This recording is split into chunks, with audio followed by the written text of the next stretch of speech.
Birthed by blood, charged by pain. Death comes to us all, yet our voice remains.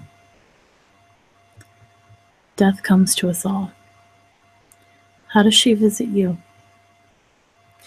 I have been thinking about my relationship with death and the history I hold with hell. One of my oldest memories is of a skull-faced figure, robed in black, standing at the foot of my bed. Now I remember running and jumping under my covers to hide from many things. Zombie hands, spectral tigers, ghouls coming to drag me away from my home. But the robed figure was never one of them. When they were around, I felt protected. A silent guardian, keeping watch over my bedroom at night. They could see where my parents couldn't, around corners, through walls, and into the shadows themselves. I now know this figure to be the goddess Hel. While pondering on this memory, something much older sank in, a realization that this physical bond went much deeper. When I was born, there was a complication with my delivery. During labor, my heartbeat became irregular, and the doctors had to perform an emergency C-section.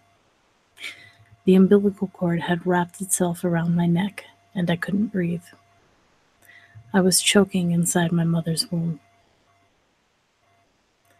I came into this world in between. I came in hanging from a noose, and that noose was made of life itself. Death greeted me, marked me as her own at birth.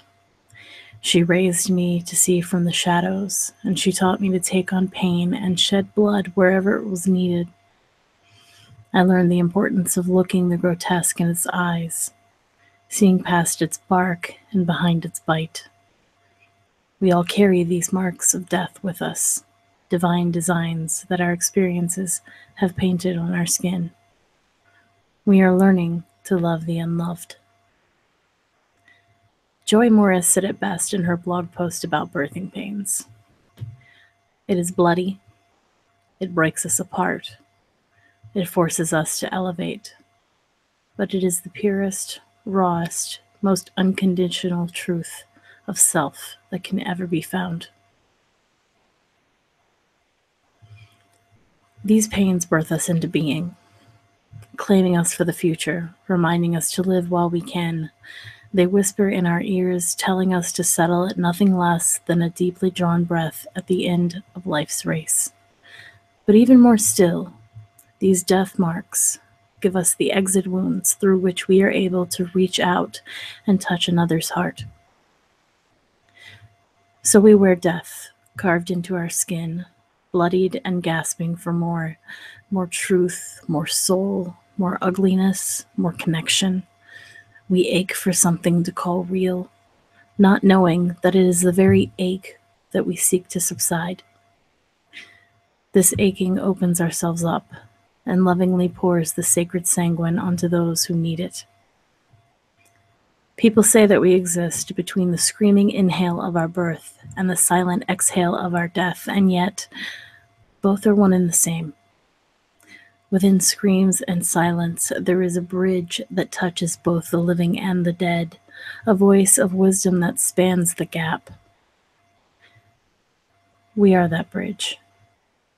We are the living ancestors, those who remember and seek to be remembered, those who are bringing past to future and back again, those who walk on wounds and bleed into the earth, offering pain to pain, touching tired hearts with dirt and bone. Hell's child is dead inside, filled to the brim with those alive. Pain is a gift for those who see, healing the wounds of humanity. Birth yourselves into being, midwives. Wear your death marks and shed your pain. We bleed to bless our soil and live to bless our death. The whiskey and cigarette voice of one who has suffered and remains is the voice of a wounded healer, and this world is in need of healing. Your wounds are your gifts. Use them while you still can, for death has already claimed us at the moment of our birth, and your heartbeat is its clock. Time is ticking, child. Leave your mark.